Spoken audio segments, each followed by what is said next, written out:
बिस्मिल्लाहिर्रहमानिर्रहीम। अस्सलाम वालेकुम। नाज़रीन मोहतरम, मैं एक बड़ा अहम पैगाम आप तक पहुँचाना चाहता हूँ। हुकूमत पंजाब का एक बहुत ही ऐसा इक़दाम है, बहुत ही खूबसूरत काम है कि साफ़ सुथरा पंजाब के हवाले से एक प्रोग्राम लेकर आई है।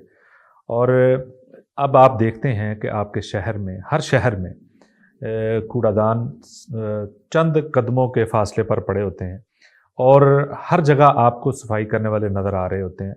मैं समझता हूँ कि ये एक बहुत ही खूबसूरत काम है और अपने मुल्क को साफ़ करने के लिए, अपने शहर को साफ़ करने के लिए हम हुकूमत पाकिस्तान को ख़राज तहसीन भी पेश करते हैं।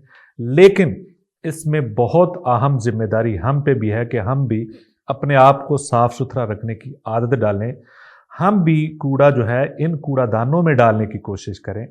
हम अक्सर देखते हैं कि कूड़ादान तो पड़े हैं, लेकिन जितना कूड़ा है वो उसके बाहर पड़ा होता है, या हम वैसे ही फेंकने के आदी हैं। कोई भी चीज़ ऐसी है, आप कोशिश करें कि उस कूड़ादान में डालने की आदत बनाएं।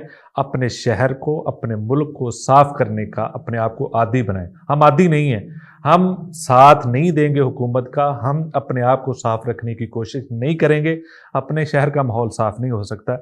इसलिए अब हमारी जिम्मेदारी है कि इस सहूलत को बेहतर से बेहतर इसका इस्तेमाल करें और इसके इस्तेमाल से अपने आप को, अपने शहर को साफ करने के लिए अपना किरदार ज़रूर अदा करें। अब से अहद करें कि कोई भी कूड़ा हम बाहर नहीं फेंकेंगे, इन कूड़ादानों को इस्तेमाल करेंगे और इसी के अंदर फेंकेंगे और अपने शहर को साफ रखेंगे। बहुत शुक्रिया। अस्सलाम वालेकुम।